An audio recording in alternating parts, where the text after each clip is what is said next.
Digital Night 2020. I am Eddie and I am looking for Lisa. Technology and innovation.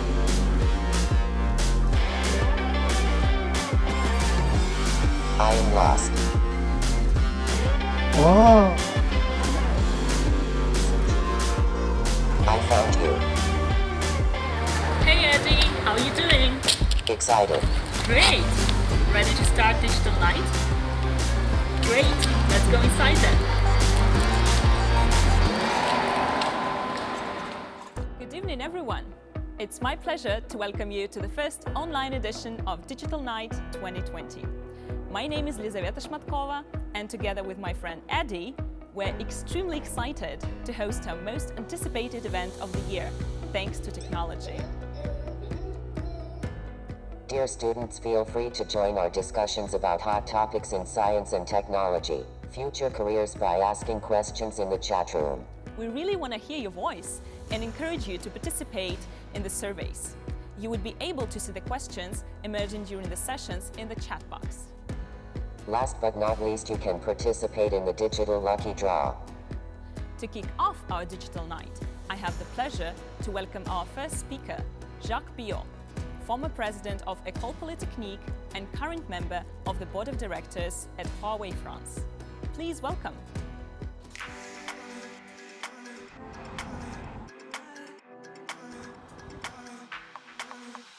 Dear students from all over Europe, welcome to the Digital Night. As a past president of École Polytechnique, a prestigious French institution, which under my mandate will welcome more than 30% of foreign students and up to 60% in some programs, I can tell you that students who are my raison d'être, my reason for life. As a member of the board of directors of Huawei France now, I still share the same pleasure to interact with your generation. Of course, we'd all be even happier to hold this event live, and I have thoughts every day for those of you who are restricted to online courses. We know how the personal relationship between the learner and the teacher matters in the educational process. But your presence in the digital event is a testimony to your thirst of learning and progressing, and I know that you will overcome the difficulty of current times and be even stronger when you reach the professional universe in a few years. This universe will be paved with tremendous challenges, and this should not frighten you, but conversely stimulate you. Let us review some of these challenges. The sanitary challenge is obvious today, but this virus is just one episode in a long fight of mankind against diseases. The 20th century thought they had vanquished most illnesses, but if you look back, you realize that this present pandemic is just one more in a long list of novel infectious diseases that plagued humanity over the last decades: dengue, chikungunya, Zika, Ebola, Nile Valley, SARS, MERS, and many others. And at the same time, chronic diseases such as cancer or diabetes taking an ever heavier toll. Another major threat to mankind is the climate change.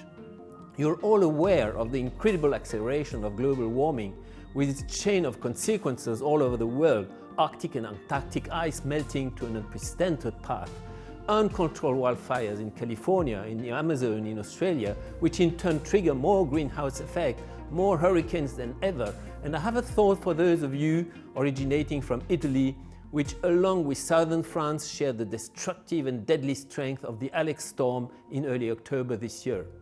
Beyond the trouble in the atmosphere, the whole planet is exhausted, and every year, somewhere between summer and fall, we sadly celebrate the day where mankind has exploited more than what the ecosphere may produce in 1 year. Third topic of concern, the economy. A huge debt is looming all over the world, fed by the endless borrowing of governments, companies, and households. Nobody knows what may happen when this somewhat artificial protective wall of low interest rates will unravel. So, enough now of dire predictions, because there are solutions to these who's, and you are the solutions. You are the solutions because only science and technology can provide efficient and wise remedies to diseases, to the environment, to the financial conundrum. It is particularly appropriate that the Nobel Prize for Medicine this year was attributed to scientists who over a long period of time searched and discovered the mysteries of the hepatitis C virus, an elusive bug that initially was not to be identified even with electronic microscopes. And if you look into the sequence of work that led to this victory, you realize that this started with fundamental, curiosity-driven science back in the 1950s with the description of the DNA double helix by Watson and Crick, who themselves leaned over a corpus of research dating back to almost 1 century ahead in the mid-19th century. I could take the same example with smartphones. There would be no smartphones if there had not been pioneers to explore quantum physics. So, science as a driver of mankind's progress, with technology in its wake. This is what we believe in at Huawei, under the inspiration of our founder Ren Zhengfei. This is why we are happy to have you with us in this event, happy to support you, to support your teachers, to support your universities, most often with no immediate applicative goal, just because we believe that education is essential to make a better world, because we believe in talent. Enjoy your strollings through the digital event. You will realize that many things that you dreamed of are already on the shelf thanks to the curiosity, skills and attention to the world of Huawei scientists, engineers and workers. All my best wishes to you and your loved ones for a good health, for happiness, for a successful and meaningful full career. Good night. Thank you so much, Mr. Bio, for that inspiring opening speech. Indeed, the current challenges that we are facing require us to quickly adapt to the new circumstances, allowing us to use technology to our advantage. Now, please welcome the CEO of Quacquarelli Siemens, Mr. Nunzio Quacquarelli. Welcome. I'm delighted to be talking at this Huawei conference. My name is Nunzio Quacquarelli. I am CEO of QS Quacquarelli Siemens.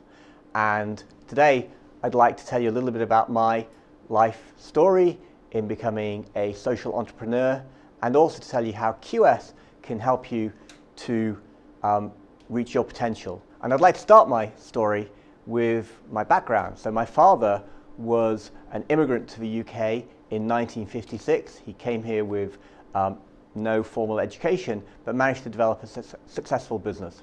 I was the first member of the family to go to university, and it's really those experiences which made me passionate about the power of education to change people's lives. And so when I started QS in 1990, we started with the mission, and that mission has remained unchanged ever since, to help motivate people like you and myself to fulfill their potential through educational achievement, international mobility, and career development.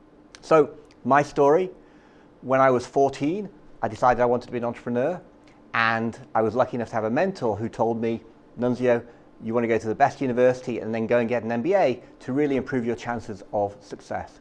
And so that's what I did. I studied economics at Cambridge, and then after a couple of years in consulting, I went to the Wharton School in Philadelphia to do my MBA. And it was really whilst at Wharton that I formulated the mission of QS, and I gathered a team of student volunteers around me who really were inspired by that mission, and they helped me set up QS. The Wharton School also helped me. They provided, QS was the first company to be given incubator office space on the Wharton campus, and we won the Moot Corp Business Venture competition with my team, competing against all the other business schools from around the world. Let's start with your story. And first things first, how do you decide which university is going to help you to achieve your ambitions?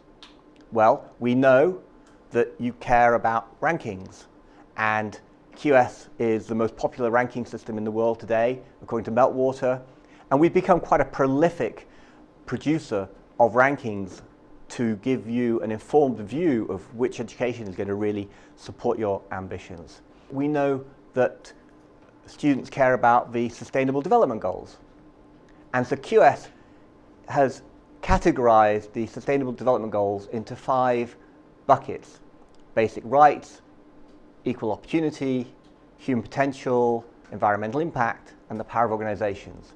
And from January 2021, you'll be able to categorize all of the QS rankings by these Sustainable Development Goals. You'll be able to identify which universities are making a real impact against these buckets of Sustainable Development Goals on topuniversities.com. We also understand that students care a lot about employment outcomes and employment opportunities. So for example, we identify what are the main skills gaps that employers experience amongst the graduates they hire, with problem solving and resilience being key gaps, but also communication, data analytics. We also ask them about future trends. How is AI going to impact on the skills required of graduates in the future? And we see that analytical and technical skills are likely to be displaced more by AI than the creative, the communication and leadership skills. This can help you to understand how you need to develop to stay relevant during your career. We also understand that because of COVID, learning methods are also very important to students today. And QS can provide a point of view on this. Our Student Pulse survey shows that 22% of European students are now planning to study online, and over 40% are willing to study their first semester online. Finally, we want to help you make your own impact to really fulfill your story. And so QS has set up a charity, QS World Merit. And this charity's vision is to support and to recognize global citizens and social entrepreneurs who are making an impact on the Sustainable Development Goals. Since 2003, we've provided nearly 200 young people with partial scholarships towards that international study. And from January 2021, we're launching the new QS World Merit Charity Awards, which will provide internships, scholarships, and other resources to young people who are really making a difference in society. And you'll be able to find details of that on qs.com. And we look forward to staying in touch for years to come. Thank you again. Thank you, Mr. Quacquarelli, for the exciting speech. Being a student myself not that long ago, I remember my struggles browsing through numerous ratings, trying to make a decision. Surely everyone can relate to that today. Your contribution to the education is truly outstanding. Our next dialogue involves some of our lovely colleagues who will give you more insight into Huawei by sharing their unique stories. Thank you, Lisa, and welcome to the Talent Talk. We are having two awesome guests today for you, and they will share their stories, they will share their experience, and one of them is our HR Deputy VP, Leslie White, and I want to welcome her on stage with a short introduction video first. Hello, my name is Leslie White. I've been with Huawei since 2005. I'm a mother of 3 grown-up boys. It may sound a cliche, but I love everything about my job. I love the diversity, I love the challenge, I love the pressure, and I love my family. And I enjoy coming to work every day.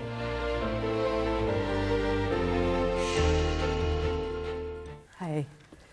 Good to have you here today. Yeah, no, thank you. Thank you for inviting me, and it's a pleasure to be here. And thank you for sharing such wonderful memories. It's really good to see this short film. Thank you. Thank you for being here. And we also have a second guest for you today, which is Marta. And she is already 3 years in the company, has passed the graduate program, has already made awesome experience and a great career. So we welcome her also with a short introduction video. Hello, I'm Marta Vietti. I'm an Italian working in the Düsseldorf office, and I've been working in Huawei a little bit longer than a year and a half. I think that the coolest thing is that I get to be involved with technologies that will impact the future. The technologies I'm working on, it's what actually allows me to be connected with all the friends and family that I have around the world. Hi Leslie, hi Robin. It's very nice and very exciting for me to be here. Virtual handshake. Virtual. Yeah. Hi, Marta. Hi. How are you today? Very good, thank you, very good. Great to have you here. So we have some really awesome experience here for you guys today to share. But today the event is through digital, not as physical as last year. So we want to at first know, how do you feel about this digitalization, virtualization? For me, Marta, if I can start, it's hard. You need to learn how to adjust to it. You need to learn how to work smart. You need to learn how to manage time. But good thing that digitalization is there and technology is there because it enables it. So we have the possibility to do it. And once you get past this first stage of learning how to cope with it, then you see all the opportunities. You can spend more time with your family. You don't have to commute. You can actually get to know your teammates better. You can do a lot of events together, cocktails, sports, board games. I just think it really opens a lot of new opportunities. Yeah, I would agree with Marta. I think for our industry, Huawei's in a very fortunate industry during this terrible pandemic time. So we're in the industry of digitalization, of networking. So yes, it's been a challenge, but it's also been an opportunity for us to ensure that people are connected and our customers can provide the connectivity to their customers. But also, I think from a personal perspective, it's brought people a lot closer together. So, for example, I have meetings with my team every day. One of my colleagues had a dog. I did not know that until I saw the dog barking and then running across the screen. Also, my colleagues know that my boys like to eat a lot, constantly in the fridge, so I had to relocate my temporary office from the kitchen into another room to avoid such disruptions. But it's definitely brought people a lot closer together. Yeah, I think we all know this experience, seeing someone in the background running around. And yeah, it's great. Yeah, but today we have all the students are in the audience there, and also, so we want to know a lot about your career, and also you're very experienced in HR, so your career and tips. But we would like to start with you, Marta. So you have passed the graduate program, you're in the company with 3 years, you have a great career, so maybe you share something. Time flies. So yes, I graduated 3 years ago from Polytechnic of Torino in engineering management. And I have to say that when you finish university, you're a little bit confused, what do you do next? And for me, step one is choosing an industry that you like. So you spend a lot of time in the company, you need to like what the company is producing. And for me, Huawei was a perfect match because I think it's a very future-oriented company. I'm young, I didn't want to work on something that was looking at the past, I wanted to work on something that was shaping the future. And Huawei had the perfect product for me. That's wonderful, yeah. And I think I would agree with Marta. I think when you're first looking at your opportunities, look at somewhere where you can actually build a legacy. Mm-hmm. Yeah, so you were talking about ambition, right? Yeah. Did you meet your ambition already? I did meet my ambition, and I am very glad that I had the chance to actually grow, because your ambitions will not stay the same. Every year you will get new ambitions, otherwise you're stuck. So it's good that you have new ambitions. And for me, I started as a project manager, so close to the delivery. And what I'm very excited about Huawei is that it gave me then the chance to also grow somewhere else. So the company realized that I was very fit with the customer relationship and asked me if I would be okay with moving into a sales direction. I was very happy about this choice again. So for me, it worked perfectly that the company actually took the chance to listen also to what my requirements would be. Great, perfect. So great story to share. Yeah. But we would also like to hear something from you as in your experience. You're within Huawei with over 10 years, right? Yes, I originally joined Huawei back in 2005. And at the time, Huawei was not well known in the overseas market outside of China. So again, going back to sort of Marta's point, find a company that can excite, can hopefully look to the future. And I saw Huawei that was considered a disruptor as enabling me to continue to grow. You don't want to stand still. And I think it's very important that we all push the boundaries, we all continue to move forward. And I felt that talking with Huawei, exploring Huawei, I thought that they would give me that platform. It's such a wonderful platform. It's a huge platform. And if I look back all those years ago, I never would have predicted the fact that from moving from the UK, I went to China for 1.5 years. And then from China, I'm now located in Düsseldorf, part of the regional headquarters. So I never would have envisioned that such an opportunity.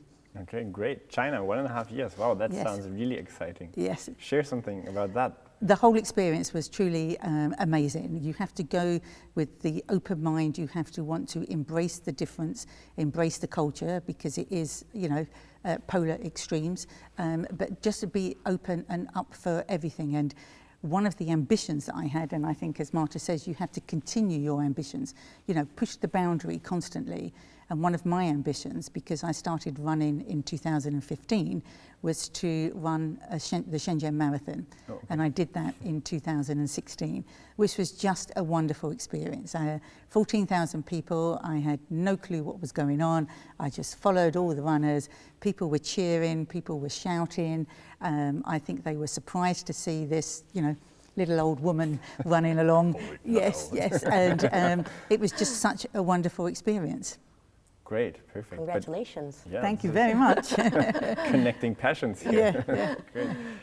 So you said they were shouting and screaming, motivating you to run. Did you understand what they were saying? Unfortunately, no. So I did take lessons myself in China because I wanted to at least be able to say some pleasantries, you know, thank you, good weekend, etc. Just to have a minimal conversation and also to embrace, you know, the culture and interact with my local colleagues.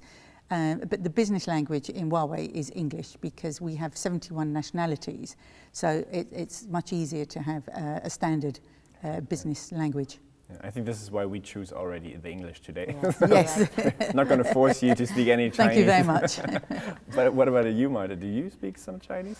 I don't speak, like Leslie, I managed to say some of the simpler words just to be able to interact with colleagues. Exactly, yeah. But I became very good with our online translator in our chats. You can translate any language you want.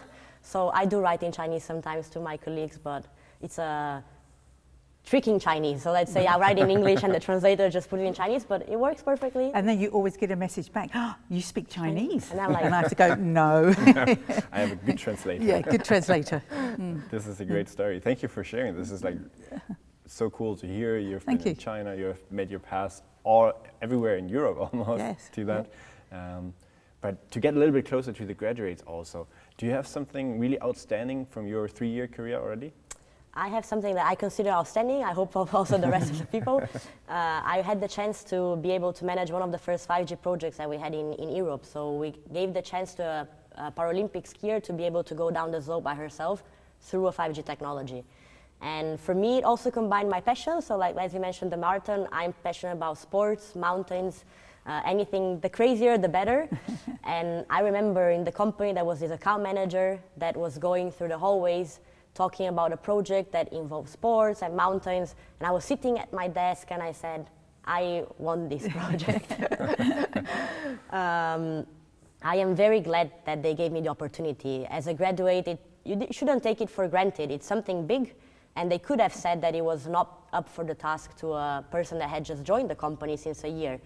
But I'm very excited that they actually thought that I was up for the task and let me manage it, because it was very hard, it was challenging, we had many issues, many troubles, it was a new technology, we had the team spread all over the world, China was supporting us, our resource center in Romania, but at the end we managed to bring it together, and I'm very, very proud of our team. I have my favorite pictures, there are many fancy pictures of the event, but my favorite is a selfie we took the evening before the event when finally everything was working, and you just see customer, I'm Italian, a person from India, one Chinese from headquarters, everybody just breaking all the cultural boundaries just for the sake of the project. And I still get goosebumps, and I know we use technology to actually change the life of someone, and we show that 5G is not only about download speed, there is much more to that. That's fantastic. What an achievement in such a short period of time. Congratulations.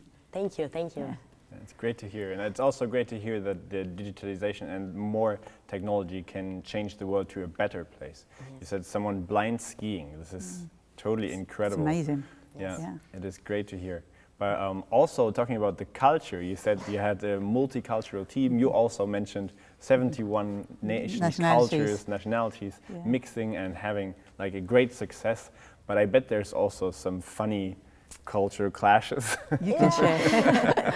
I have to say, so for example, I'm Italian, I move hands a lot, I talk in a very passionate way, and sometimes this confuses people. They think maybe that I'm angry or sad, when for me it's just an average Monday. And I had a colleague once coming and asking if he could help me. It was very sweet that he did that. And I was just saying, nothing normal strange. Day. Normal day. Normal day. But you just learn how to cope with it. I mean, I think that cultures bring a big benefit to companies because it's a different thinking also from people. Yes. And once you just need to adjust and you need to learn that Marta might move her hands and that someone else might do something different. But you just find a way to work it through. Yeah. And I think there's many benefits of having such a diverse culture, and that's one thing Huawei does do. It does embrace all different cultures because you blend and bring the good things from each. Someone may have an idea, you then have to adopt it, you then have to see how that would work, how we can translate that would that be workable in another country, another region? And Huawei is about bringing all of these elements together and then outputting something that is unique and unique to Huawei. This is awesome to hear. Yeah. Good. And also the funny story that you said, like you act with your hands. That's why I'm keeping my hands. Today still. Great, perfect. But I think the graduates out there are really also interested in what can I do? How can I develop? Maybe with your senior HR experience, maybe you can also give them a hint or a clue how to start the career. Yep, sure. I think as a graduate, it's a big world out there, and I think they have to do their exploring. They're on a journey of discovery. Now, where that journey will take them, I think it's very difficult at this stage to predict. But they've got to have, a path, a journey where they believe they want to go. They've got to have a direction. Obviously, you can move directional, as Marta's done, already started in our delivery and service, now in the account team. And one of the things about Huawei is that it enables that mobility. And we have a 6-month graduate program. It's a very comprehensive, it's a very aggressive program. Most organisations have typically 2 years, but we want to accelerate the learning. We want to get people like Marta within a year, on a very key project for the company. And that's the only way you truly learn. If you're learning all the theory, you need that hands-on practice. So we're very much about giving that platform, enabling our students to have on-the-job practice. We have a program that's divided into 4 sections. Again, it's accelerated. There's a lot of responsibility on the graduates, but that's how you discover, that's how you find what you're good at and what your strengths are. So I think they need to find an organisation that can enable them to succeed, have that platform, and then start their journey. You did the graduate program, and you already mentioned, so how can we, or the students out there, have a better impression of this system, this platform? If I can add something, because I think that what Leslie said, it's really also connects. Earlier today I said about the first point is choosing the industry, and for me the second is really having a company that has a platform. It's not only about having a hands-on experience, which is super important, but having everything around it. So you need a mentor that will guide you and make you also understand how to develop your capabilities. And you need also the learning path. We have all these trainings that we do also with the other graduates all over Europe, and this is a very good opportunity to meet people that are in your condition in other countries, really build connections, and then have an organization that once we grow also in the company within the years, you will have a very unified team all over Europe, because we actually met when we had joined the company. So for me, it's the whole mix. You need the experience, you need the hands-on in working level, but you also need to have a support system to understand if you want to change direction, like I did, for example. If I had not had a company that had also made me think about it, maybe I would have still been in the delivery and service now. Yeah. So within Huawei, for example, we have Huawei University, and that offers more than 20,000 courses. Online, offline, certainly at the moment everything's online. But again, it's coming back to this platform. If you want to learn, if you want to transition to a different technology, a different industry within the company, then we have all the learning material. We will encourage that. Great, perfect. I think this is also a good example how Marta made her way with her her movement forward and wanted to gain, because you also mentioned that this movement, this drive from the individual is really important. It's very important, yeah. So I think for all of you out there, we have some awesome guests here, and I think we answered a lot of your questions, and I want to thank you personally that you have been here and also answered all the questions. I am very sure there's a million of other questions out there, and we also have in the Q&A session, you guys have the chance to ask all your questions. We will try hard to answer all of them, and I want to thank you for being here. Thank you very much. Thank you. It's been a pleasure. It was a pleasure, yes. It's been great, thank you. Okay. Thank you as well. And for everyone out there, I'm thanking you for being part of this and watching our talent talk, and stay in line, and we're giving back to Lisa. Bye. Bye. Every success. Thank you everyone for the inspiring discussion. I couldn't agree more. I think every Huawei employee has an exciting story about his journey in the company. I, for example, joined after completing an internship, which I won at Technical Chinese Translation Competition. At the time, my Chinese wasn't very good, and I didn't believe in myself much. But after this experience, my life changed completely. Just keep an open mind and do it. Now, let's start the lucky draw. Who will be the lucky winner? Lucky draw.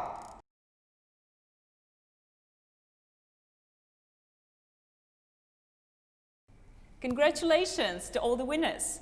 Digital Night team will contact you after the show. The year 2020 is a year of change. That's true.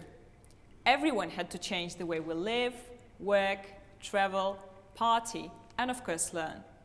It wasn't, and it isn't easy, but technologies we have smoothen the transition incredibly. Still, there's a long way to go, so let's see what will be the top technology trends in a post-pandemic world and how will they change the way we live. Let me introduce our host for the next session, Mr. Sean Wellington, Chair of the Huawei ICT Academy, Pro Vice Chancellor and Executive Dean at Middlesex University. Before we start, don't forget to participate in the survey and test your luck in the next round of Lucky Draw.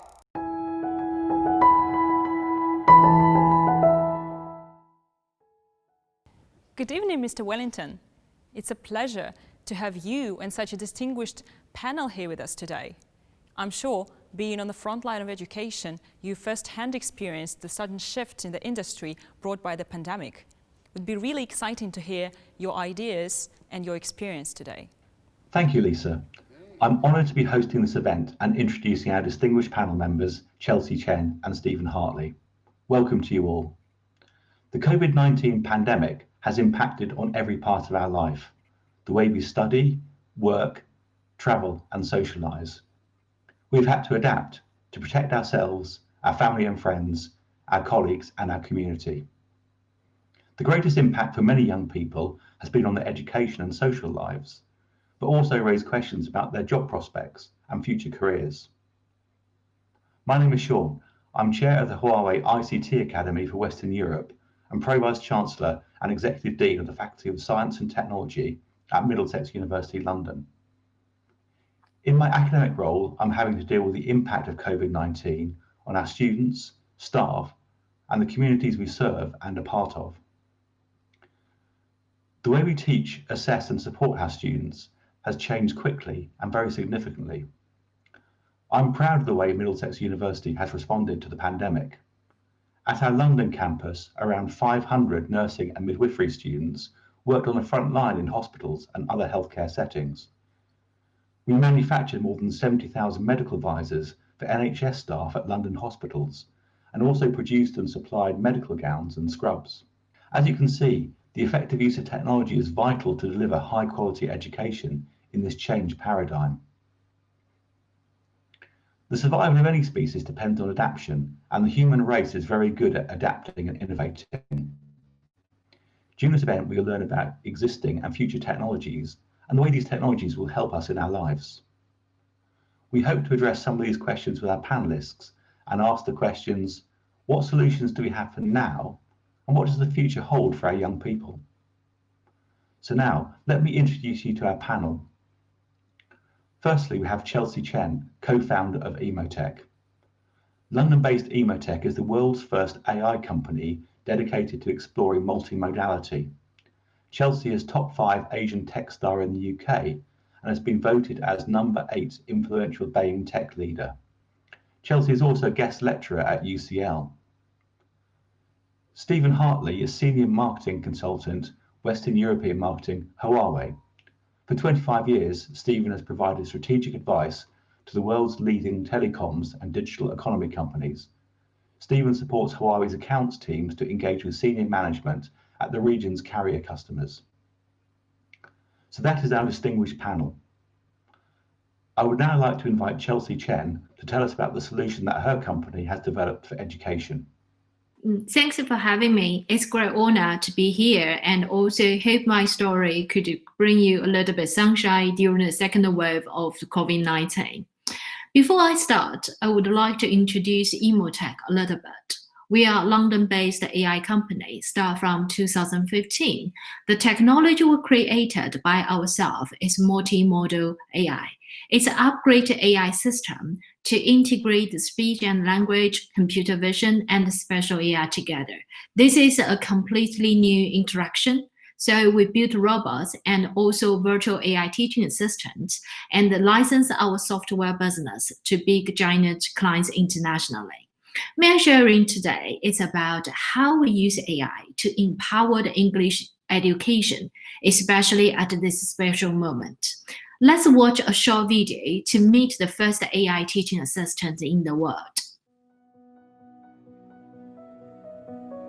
Emotech is launching the world's first multimodal AI teaching assistant solution, bringing English lessons into a new era. Our solution has audio-visual technologies which can overcome the low recognition rate in noisy environments, thus highly improving the accuracy and stability of the evaluation results for every student. It overcomes challenges that audio-only systems have, providing consistent and reliable assessment results. The video content generation has text-to-video technology that can easily convert any written language into animations of virtual teachers. Traveling by ferry. Thank you. The audio-visual guidance from the virtual teacher allows students to locate their errors and highlight their improvement suggestions, building natural communications. But I think the Emotech system is actually leveraging that strength of that approach in what I would say triangulating the quality of speech from the two sources of information, the sound, but also the visual information at the lips, that is able to actually pull apart and separate out the actual thing that we're interested in, which is the quality of the speaking. We believe our multimodal approaches will assist teachers, students, educational companies and institutions more efficiently, and we hope our solutions can bring improvements to the quality of teaching, promoting equal access to education.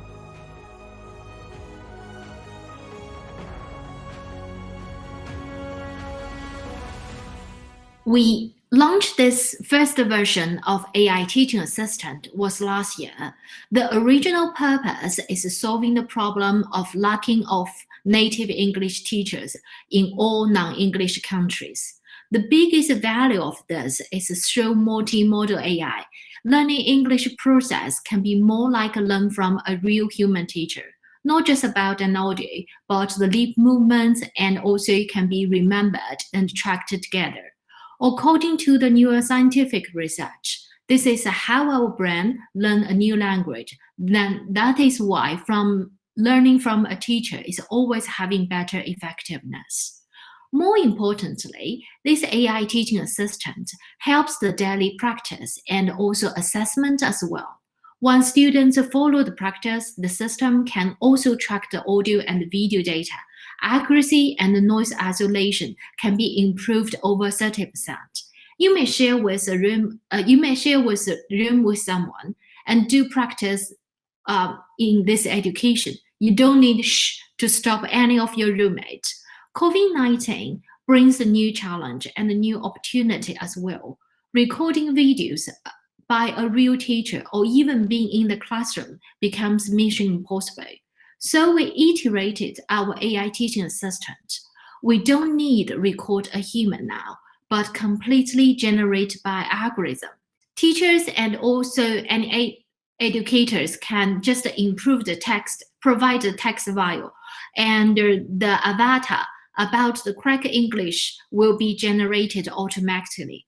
And not only for students, but thinking about you will have an important interview or how to prepare and how to correct your pronunciation and train yourself to be more confident during a speech. This solution can be a very good self-improvement companion. I left Too Famous at school 5 years ago. At that moment, I never think about Emotech have won 4 CES awards, London Business Award, leading story in BBC documentary, invented in London. But I made it. I believe there is even more astonishing future of AI. I would like to encourage you all use this opportunity. really think about the inconvenience or problems because of the COVID-19. Try to use the open platforms or hardwares of Google, Huawei, Microsoft. Do some innovation and help more people in the same situation to make the world to be better. Thank you, Chelsea. We have some questions sent in by students, and I would like to come back to you, if I may, to answer some of these questions. We've heard about one solution that has already been developed for education. Now let's hear from Stephen on what the workforce of the future will look like, what skills they will need, and which new job roles will emerge. Thank you, Sean. Today I'm going to take you through a study that we've produced called Global Industry Vision, or GIV 2025. And this is something that we produce on a global basis, and it looks at the technologies and how they're going to be deployed and how they're going to affect us as we move forward into the future. So it's a 5-year view. We can go even further beyond this, and a lot of the work that we're doing today is really pushing some of these boundaries, but this is our outlook on what's going to happen. There are 10 trends. I'm not going to go through all of those today. That would probably be a little bit too long for the time we have available. There's a QR code on the right-hand side here. You can go to a mini site and download a white paper that goes into a lot more detail about everything we have to say about all these things. So as you can see from those trends in 2025, there are lots of different technologies. One particular point I'd like to make before we go any further really is actually how a lot of these trends interact and how they overlap and how they complement each other. And I think that's really important as we move forward in terms of the skills that we're going to need, but also how these technologies are actually going to be used in the real world. So the first one I just wanted to pick up on is around supersite. Now, in these slides, if you look on the left-hand side, you'll see the sort of underlying technology that we're talking about. On the right-hand side in the animations, you should be able to see some of the applications. And so this is talking about supersite, and this is about image technology as it moves forward. So one of the key technologies up to 2025 is going to be virtual reality and augmented reality. In the consumer space, we do hear a lot about gaming and things like that, and TV, broadcast. But actually, there are a huge number of enterprise applications that are going to be really, really powerful and really, really useful as we move forward. So we've got a few examples on the right-hand side here. When we're talking about beyond distance, it's about putting up drones, for example, that can deliver very high resolution imagery to check thousands of kilometers of pipeline, for example. Link that to something like artificial intelligence, and it can automatically detect maybe where there is an area that it needs to investigate further and send the view back. Equally, underground, we've got a little robot that's maybe going through water pipes or sewage pipes, just checking, getting to places that humans can't really go to quickly or easily, or even not at all. And of course, there's a safety element to this as well. Could be the emergency services, for example, are using this as in a first responder basis in a disaster area or an earthquake, for example. Put lots of sensors on the drones, they can go and detect where are there people, where is there maybe structural risk or something like that.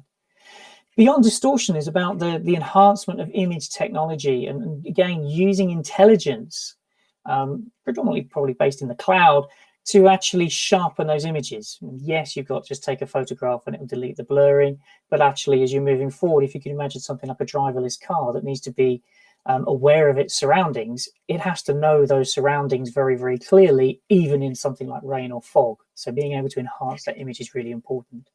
Beyond the surface is about looking, again, beyond the surface. So in something like eye disease, looking at the back of the eye, being able to scan that quickly and easily, using wireless technology maybe to reach communities that don't have the facilities on site. And beyond history, this is about seeing, in this instance, an artifact in a museum and imagining what it would look like complete, or visiting the site of an ancient ruin and actually seeing what it would have looked like when it was active. So these are, I think, really interesting applications. And you can see on the left there, a huge number of people globally expected to use these capabilities as we move forward. The next one here is about tailored streets. This is about connecting lots of different facets of our cities. So in the example here, we've got the traffic lights all coordinated in such a way that you can create a green wave and allow the traffic to flow much more freely. That's going to cut down on congestion, which cuts down on pollution. We can move around those cities much more easily, but we can take that even further. So with the technology there, we've got CV2X, which is about connecting cars and increasingly getting towards that autonomous driving vehicles. But even before we get there, just sending messages to the cars to, in this instance, clear a lane so that emergency services have a clear run all the way through. And this can all be done using wireless networks, using ubiquitous networks, but those networks have to be low latency, they have to be high bandwidth. And again, that point I made at the top of this, cloud and AI in the background, driving a lot of the decision making and a lot of the processing behind all of this, so that the network is delivering those instructions in almost real time. Robots. Now, you would have seen in the video, 14% of families are expected to have sort of live-in domestic robots, but actually the world of work can also see robots. So in hazardous environments, we've already seen drones being tested in Australia to support lifeguards, for example, so they can go out and find where people are and drop a life vest, for example. I mentioned the emergency services. We're sending drones up to spot forest fires. Where are they moving to? How are they developing? Repetitive tasks, just increasing productivity by having a robot do something. We've kind of seen this industrial automation over the last 100 years, but using 5G, you can do it wirelessly. You can change the footprint of a factory very, very quickly. And then finally, remote surgery, actually being able to use surgery controlled from hundreds, thousands of kilometers away to actually do very intricate surgery. And in that sense, that's really literally life-changing in what this can do. And in terms of how well penetrated this technology is going to be, 103 robots for every 10,000 employees. So getting there by 2025, by 2030, certainly going to see a lot more interest in robotics, drones, and that sort of area. And last but not least is frictionless communication. And coming from a company like Huawei, we're all about communication and connectivity, and most importantly, about connecting people across borders, across languages, across inclusivity in a way. Using this intelligence, using the cloud, using these high-powered networks to deliver services and solutions that are making people's lives easier as we move forward. There's still an enterprise application to that, just simply understanding what customers want. Is it possible to start gearing productivity towards more tailored type of products? You see the example there of a clothing factory delivering exactly what it is that people want. You're able to shift production much more quickly and get much closer to this market of one. Where we've got understanding your products and service providers, what we mean here is actually using all of these technologies we've been talking about, but enabling someone with a smart device to look at a prescription, for example, and actually understand what it is. A diagnosis, for example, remove a lot of the medical words and translate it into plain English. And then we talk about inclusive communication. So being able to scan a book and have somebody sign it, really quite important. And borderless communication. So actually going to different countries and actually being able to communicate with people in their local language. Obviously, there's a huge safety angle to that, but there's also just simply easing the frictions of traveling around the world and bringing us all that much closer together. So in summary, there's some really fundamental technologies. Obviously, from our perspective, there are things like 5G and fiber networks underpinning all of this, but they're linking people to the cloud. They're linking people to data analytics and artificial intelligence. And there are technologies like quantum computing that will sit there powering all of that. And at the more front end, you'll see more and more things like augmented reality, virtual reality, and more intelligent vehicles as we move forward, with the ultimate goal of autonomously driven vehicles as well. So with that, I shall hand back. Thank you. Thank you, Stephen. That was excellent. We now have some questions which have been submitted by students. So to start us off, I'll ask on behalf of our students, will people actually need to learn a foreign language in the future, or just rely on an AI-based translation assistant for seamless communication? Chelsea, can I turn to you first to respond to this question? Yeah, sure. I mean, to me, this is a brilliant question. Actually, when I started the AI business, I always dream about one day through AI technology, I can understand my dog's language to fully communicate with her. I think to I mean, technically, one day AI can fully understand the human language or help to automatically to do the translation or even multi-language translation. It's a doable. But I have to say, till now, I mean, according to the AI's development, I feel it's still not that easy because you know how human communicate. Sometimes we jump to the different topic, but AI still need to be kind of clearly define the domain and also based on the domain to train enough data to get the best result. So so I would like to say at this moment, or even in the shortcoming future, you have to still work hard if you want to learn a new language, if you want to how to explore some other new culture, you still have to kind of do by all yourself. But of course, we can see the AI's impact about the language translation, etc. You can think about how to use AI to be your language learning tools, but not completely just rely on AI. Thank you, that's very helpful. Stephen, would you like to add anything to Chelsea's response? So I think Chelsea's pretty much hit the nail on the head with that, is that with AI and a lot of these technologies, they're assisting human beings. It's about making things frictionless. It doesn't mean that actually embedding yourself in the culture, embedding yourself in societies around the world, that's still a human task. A computer is going to make it easier to do that. Hopefully, it makes it faster and, as we said here, less friction involved in getting to that point. But to really get down to understanding people and cultures, you have to live with them, and then you have to talk to them, and that is going to be far more efficient. Combined with the fact as well is that a lot of human communication is non-verbal. So here I am waving my arms around as I'm talking. To have AI understanding all of these elements as well is another layer of complexity to making it work, which is very different from, let's say, translating a menu in a restaurant where we kind of are today. Thank you, Stephen. That was really helpful.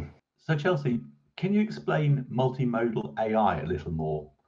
What other areas might benefit from this technology? I think we talk about AI, especially recent 2 to 3 years. It's really hot topic, but multimodal AI or multimodality AI is still some kind of new approach. I would like to give you an example to comparing with single modality AI and multimodality AI. So you may already try or kind of get used to use Google Home or Amazon Echo, but you may notice the whole communication is purely rely on the voice and audio. So there are some kind of missed trigger when you turn on the TV. Sometimes your echo just answer the question or etc. So the whole experience is more like a blind people. You can just listen and speak. But this is not our normal human, how to communicate with each other. We listen and also we watch and we see something with some kind of more senses. So if this is how we define multimodality AI, it's more like a real human interaction. It has the listening, speaking, and also where it is, and also with the computer vision together. But you may also ask the following question like whether give Echo a camera, then Echo becomes the multimodality AI robot. Actually not. So you can think about if there is a person cannot see anything for 20 years, everything he knows is through listening or by touching. So now you put an apple or a glass of water in front of him. He suddenly can see, but he cannot tell what is this. You still have to really touch it to get the answer. So same with the AI system. When we have the different data in, we need kind of have a new algorithm to train all the model to get the data out. That's about multimodality. So we can see not just about English education, of course, we can see multimodal AI almost can be used in every area, such as country security or even smart home devices. So for example, many homes now they use a cleaning robot, but cleaning robot purely rely on the computer vision. When suddenly happened, when your dog kind of broke anything, you can now say, come here, clean here. All those kind of naturally communication have not been delivered. That's why we believe the future of AI, the coming future of AI is using multimodality model to upgrade the single modality. That's great, thank you. So the next question we have is, to what extent can robots replace human beings as a workforce? Stephen, can I invite you to address this? Yeah, sure. This is a quite emotive topic, and you see quite a lot of media coverage around all of this. And of course, you know, there's entire science fiction writers' careers based on this sort of foundation and this principle. I think the main thing to really highlight is, hopefully drawn out in my slides, is that it's really about assisting human beings. It's about improving productivity. It's about using intelligence to care for people. It's about using intelligence to go to places, see things that human beings just aren't capable of seeing. So if you think of something like a remote diagnosis for medical reasons or enhanced diagnosis, I don't think anyone would really question that you're cutting out medical teams and doctors or emergency services. It's about assisting them. I think we're still quite a long way off having to even think about, you know, replacing people with robots. I think it's very much a complementary technology. You can address it in lots of different ways, from philosophical through to economical. So if we look at something like the economics, generally the world has an aging population. We're going to need more and more care staff to do that. We're going to need greater and greater productivity among the workforce to ensure that we've got the income, the profitability to care for those elderly people and support our infrastructures, et cetera, et cetera, et cetera. So I think there are really, you know, logical, practical reasons why we're not going to get to quite that science fiction level. I don't think it's a case of people being concerned. I think it's definitely going to require some new skills and some adaptation. But, you know, I think we flagged it up earlier. Human beings are very good at adapting. Thanks, Stephen. You've actually made me think about a research project we have at Middlesex University, where the team is using culturally competent robots to assist with care for the elderly, and the early results are really very promising. And the next question is, what are the resources and courses that today's students can use to maximise their employment potential in the future? Stephen, what advice can you give to our students? Well, I think the first thing really to note is, you know, focus on things and areas that interest you and excite you and get you going. That's like any course, really. I would say more specifically, so by all means, have a look at our white paper on the technologies as they're going to be moving forward. There are a lot of resources available now online in all of those areas, understanding where we are in terms of research, in terms of funding, if that's something of importance to you, and also what different companies are doing within these areas, and getting a sense of what you might enjoy getting involved with. And then I think there's another dimension to this as well, which is, you know, what extent or what scale of technicality do you want to be involved with? So obviously you've got the research and development, the more academic side. You've got commercial engineering, where you're actually putting these solutions together. Maybe you're putting them together in the field, that sort of thing. Running all the way through to, I suppose, what Chelsea's doing, which is combining the technology with a commercial offering and focusing there around actually bringing these things to market. And then sort of the other end of that extreme is probably where I'm sitting. You know, I have a history degree. So, you know, for me, working in technology, it's actually about it being interesting, exciting, and actually commercializing that, making it real, actually coming up with the strategies as to how companies can best adapt to using these technologies to improve either the working environment, employee productivity, profitability, revenues. There's lots of different ways of looking at all these things. So I think the key thing is really to have a look at the technologies that are going to be shaping the world moving forward. Obviously, when students are studying in universities, there are a lot of resources available to them there. Find out what reading material, what courses, what classes they can take that would support getting involved in some of those technologies. You know, it might sound a bit ridiculous in 2020 to say it, but actually, you know, there is a very bright future when it comes to the ICT sector as a whole. We are in this digital revolution. Thanks, Stephen. I agree. I think the future is tremendously exciting. We will, you know, recover from the pandemic, and I think, you know, some of the exciting technologies that we've been talking about today are going to have, you know, fantastic benefits on both our economy, but also on society more general. I suppose the advice I would emphasise working in higher education is I would say to students, please, you know, make sure you take advice from your professors or teachers. They often have networks of their own, external contacts, links with companies and so on, and will clearly know what's happening in the industry.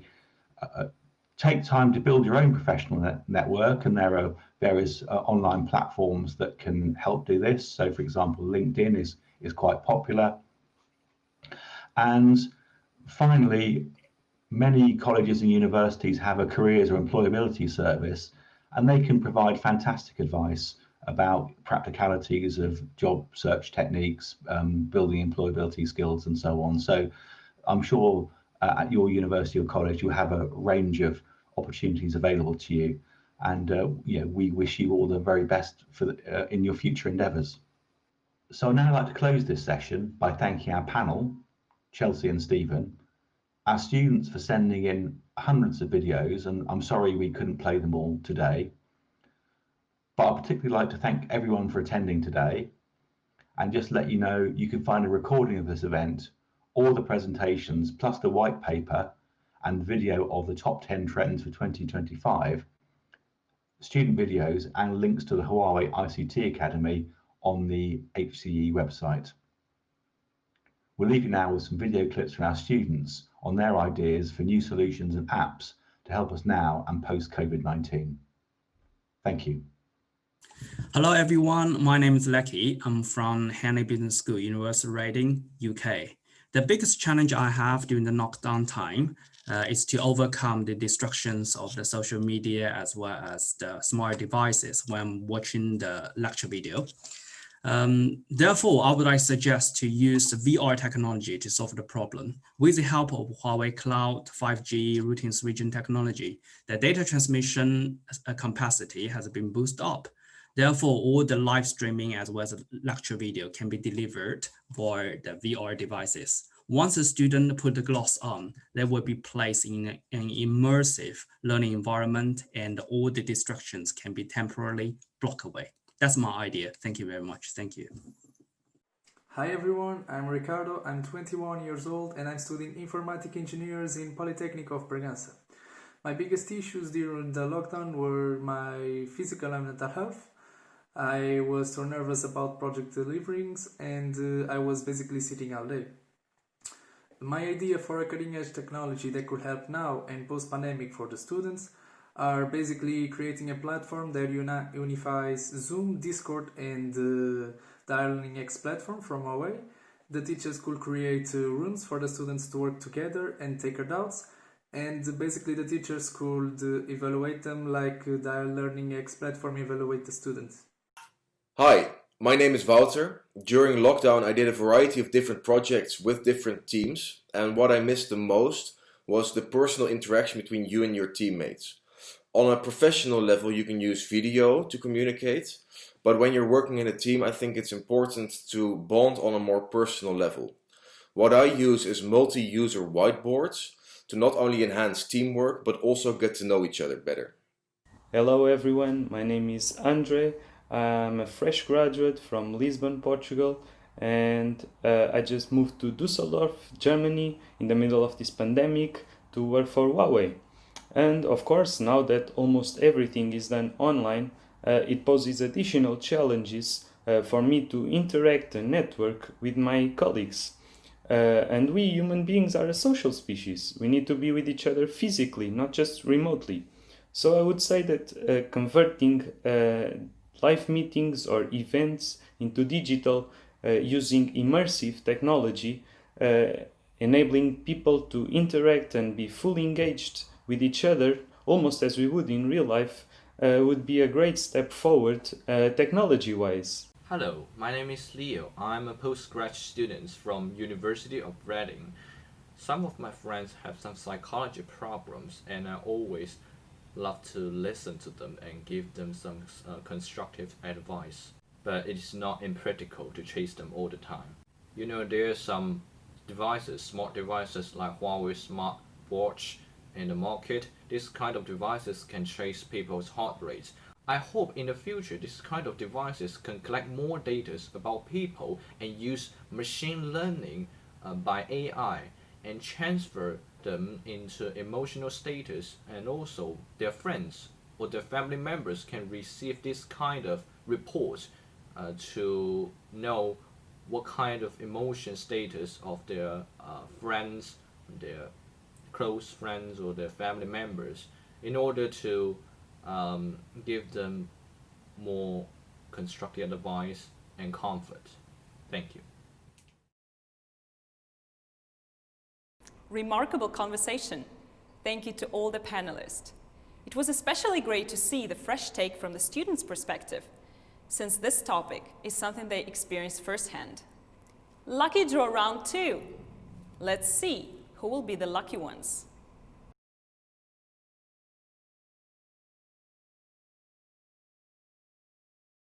Congratulations to the winners. To those who are keeping fingers crossed, keep calm. There is another round to go.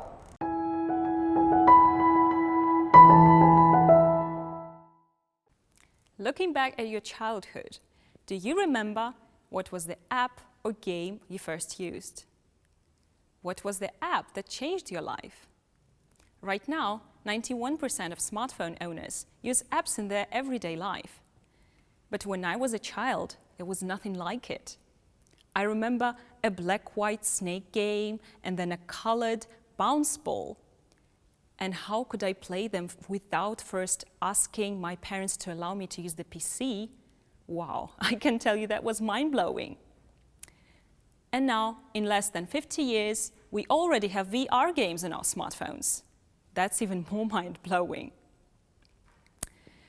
But never could this have happened without the pioneers, brave thinkers, status quo breakers, who have pushed the boundaries of science to the way we see and enjoy it today.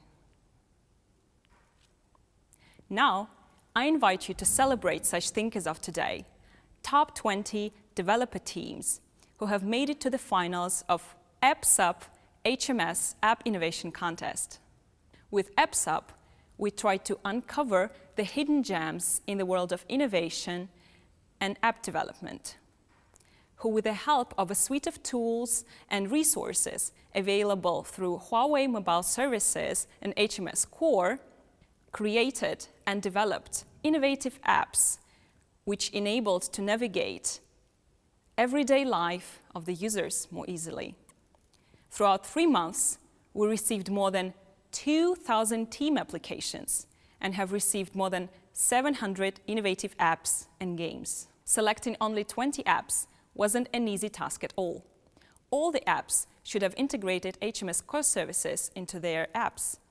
What we also took into account was, firstly, positive social influence. Does the app facilitate progress within the industry? Does it resolve social problems? Secondly, the excellent visual and functional design. Is the app operations stable, service responsive, and user privacy protected? Thirdly, market positioning. Does the app have clear target users and a feasible business plan? And lastly, obviously we looked through at the breakthrough technical features and designs, especially compared with existing products. To make sure all the aspects are evaluated by the experts in those fields, Apps Up Contest comprises a diverse panel of renowned industry experts in tech, business, innovation, investment, and gaming. Although the judges will give the main feedback during the finals, we asked some of them to comment on what did they think of the quality of apps, and what would they say to those who made it to top 20 and those who didn't.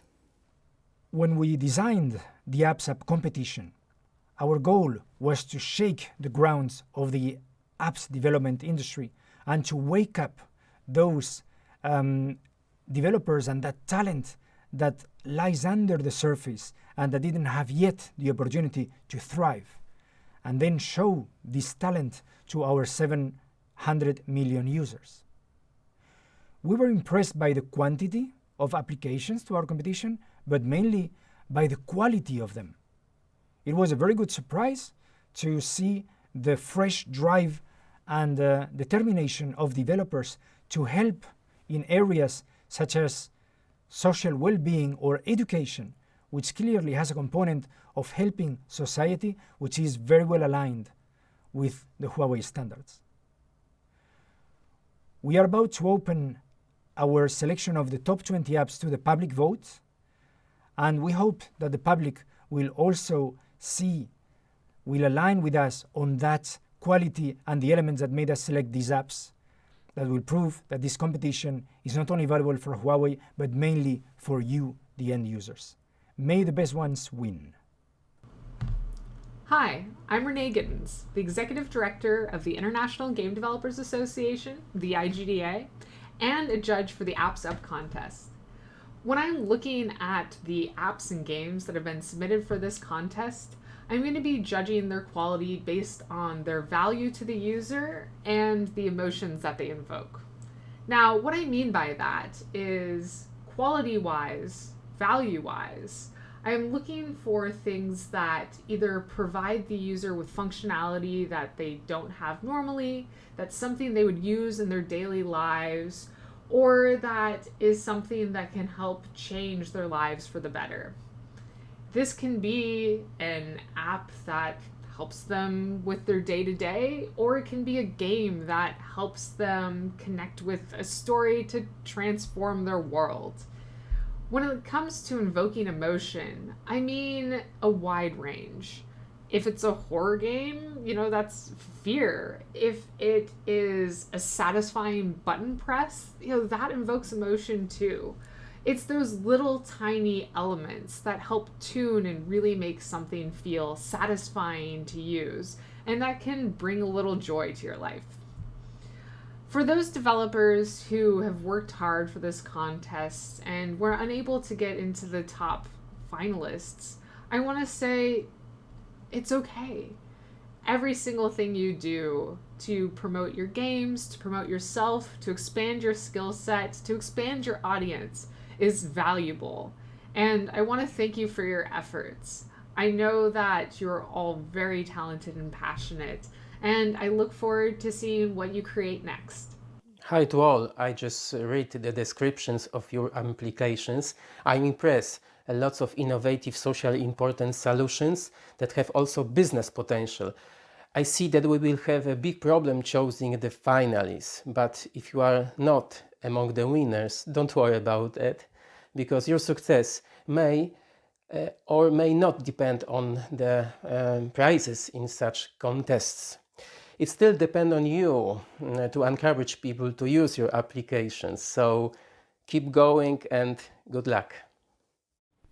I would like to thank all developers who submitted their mobile applications to the Apps Up competition.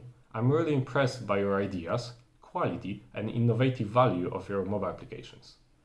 Also, I would like to congratulate the top 20 finalists. Thank you all the judges for your comments. Technology can really make even the quietest voice heard. So no matter if you're among today's winners or not, we encourage you to take every chance to make your voice heard. The finalists to be announced shall be a step closer to receiving a piece of $200,000 prize fund. So let's go. Top 20 finalists of HMS App Innovation Contest are: Virtual Assistant DataBot is a virtual customizable assistant.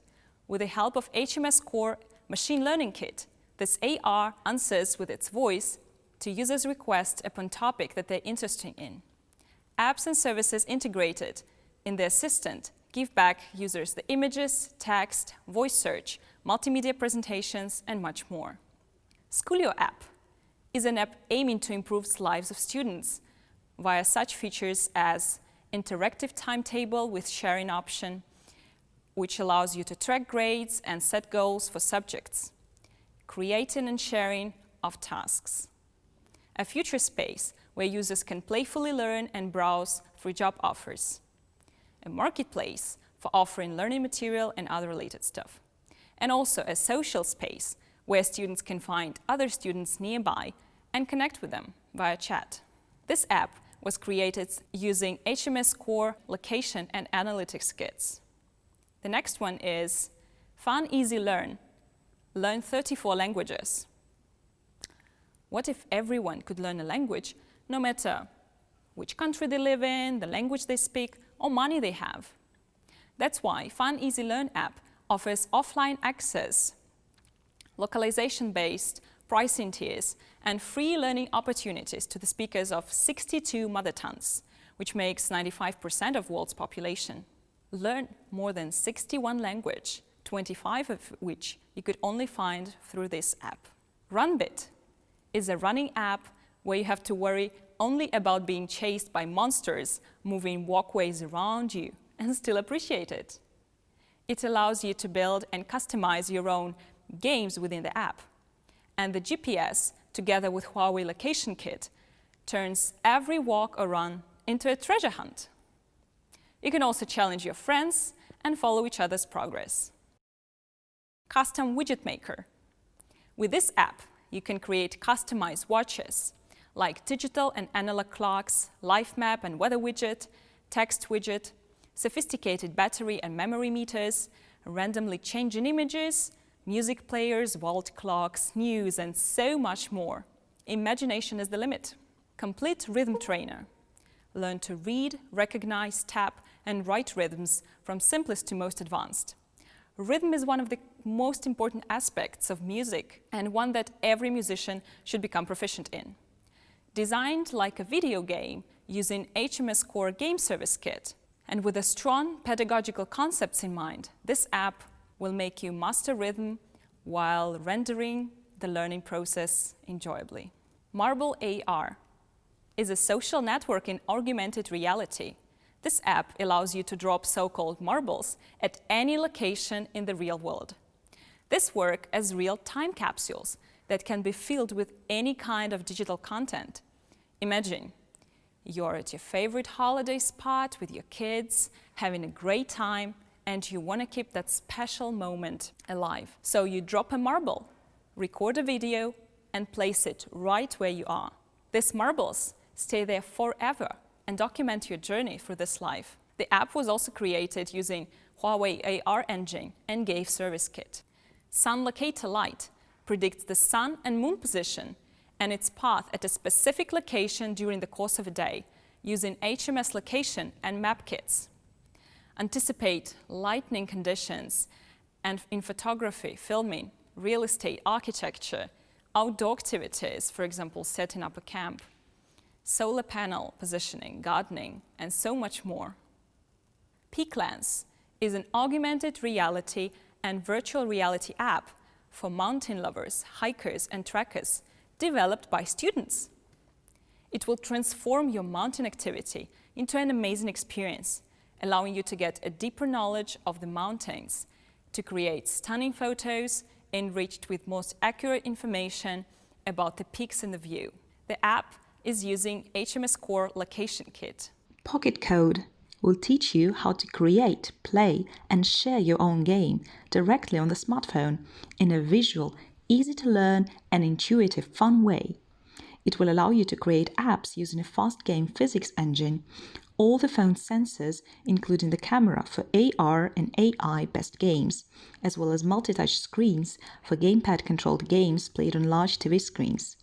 No PC or laptop is needed to create a real app entirely on one's phone.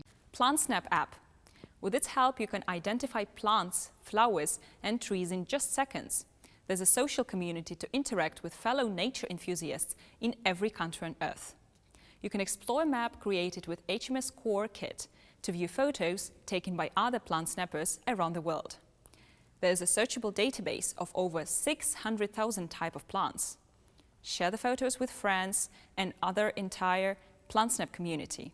Become a citizen scientist by helping PlantSnap map the location of every plant species on the Earth by 2022. Earthquake Network app allows you to receive real-time alerts, to send reports for felt earthquakes, to receive data from national and international seismic networks, to chat with other people during earthquake emergency, and to automatically send smartphone coordinates to the list of trusted contacts when the damaging earthquake happens. Location and map features were built using HMS Core SDKs. Now we come to the best games. 100 Doors is game from school. The main function of this game is to escape the room by unlocking the door after having solved a given set of puzzles or problems. Each level requires the player to solve a problem related to the room the player is in. For example, a chemistry lab will require some chemistry knowledge. With each level passed, you will collect coins, which can later be used to purchase additional hints or skips if needed. Cooking Mania. Upgrade your kitchen and serve your customers.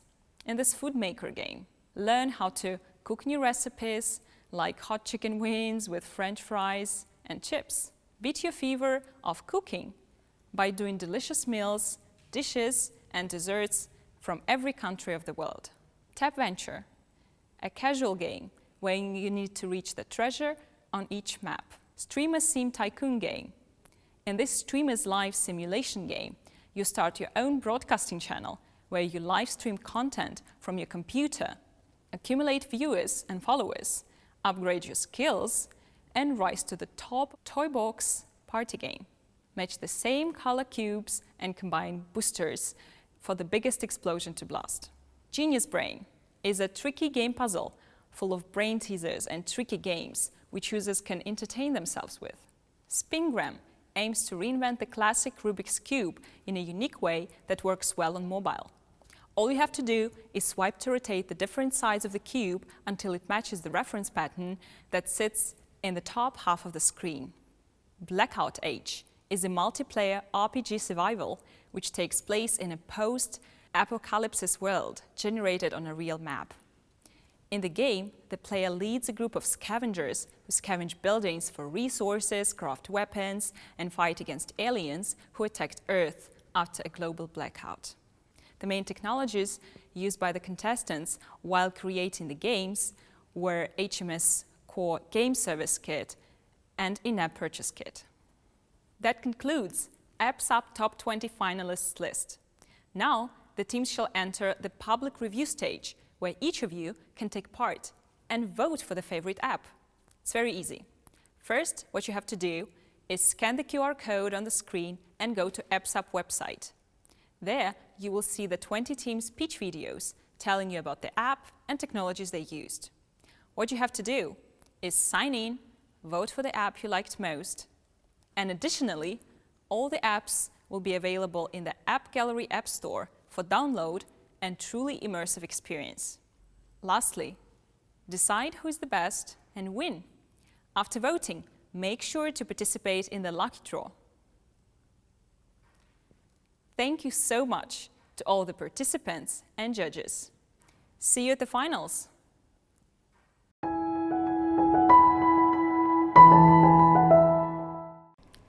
Hope you got inspired, as we all invite you to join our Huawei Student Developer Program to make your ideas come true through tech.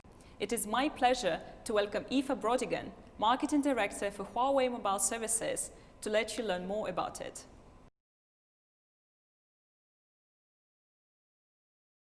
In 2020, the number of global smartphone users is expected to reach over 3.5 billion.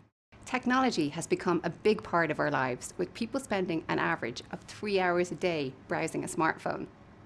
That amounts to about 35 days a year, or 5 years of your life spent on your phone. So what is it that keeps us coming back? Well, according to eMarketer, almost 90% of mobile internet usage is spent in apps. Social apps have changed how we stay connected to family and friends. Shopping and e-commerce apps have made it easier to buy products online, while news and entertainment apps have helped us discover news videos and stories around the world. It's also big business, with global app revenue reaching 50 billion in the first half of 2020. Great apps can come from anywhere. And it all starts with a simple idea. Take Zhao Yizhan, for example, a software student from Sichuan University. In 2019, he visited the Sichuan province with his classmates. He was struck by how mudslides were threatening the lives of its residents. He decided to develop an app to help people learn about how to escape these natural disasters. Using Huawei VR engine, he created an app to simulate 3 typical mountain disaster scenarios: mudslides, flash floods, and landslides. He used a game mechanic to help people navigate the environment and learn more about the dangers of mudslides. Users were asked to complete a series of tasks to select the best escape routes. Through this interactive learning experience, he helped the community to improve their awareness of dangers and ability to avoid real-life risks during mudslides. Yuran is just one of many student developers who are turning their ideas into reality through code. His app Safety Circle was released in App Gallery in September. Another innovative app to launch on App Gallery this year comes from students at the Politecnico University of Milan. Sergio Luisa Herrera Gonzalez and Piero Frattinelli developed an app called Peak Lens that turns your phone into a mountain encyclopedia. Using artificial intelligence, they created an algorithm that identifies mountain peaks in real time and works offline. It allows you to navigate mountain terrain in new and interesting ways. These apps would not have been possible if it hadn't been for the perseverance of these young developers.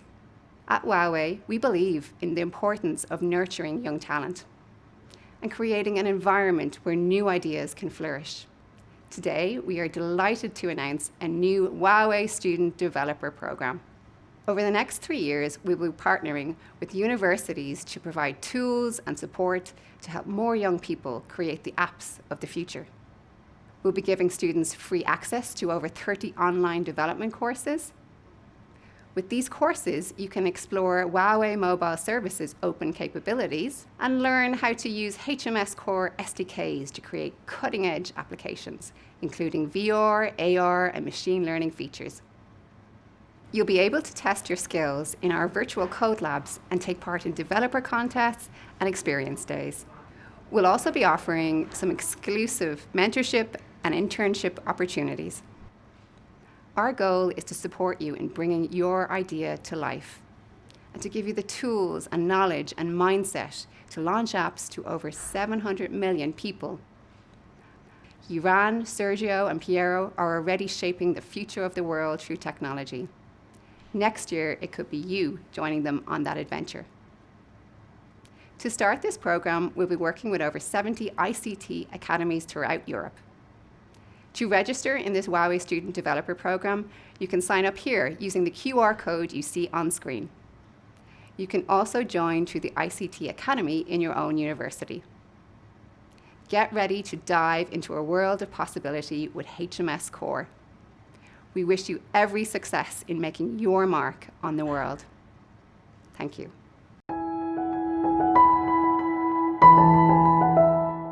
Thank you so much, Aoife. And we come to the last round of Lucky Draw. Who will be the winners? Ready? Go!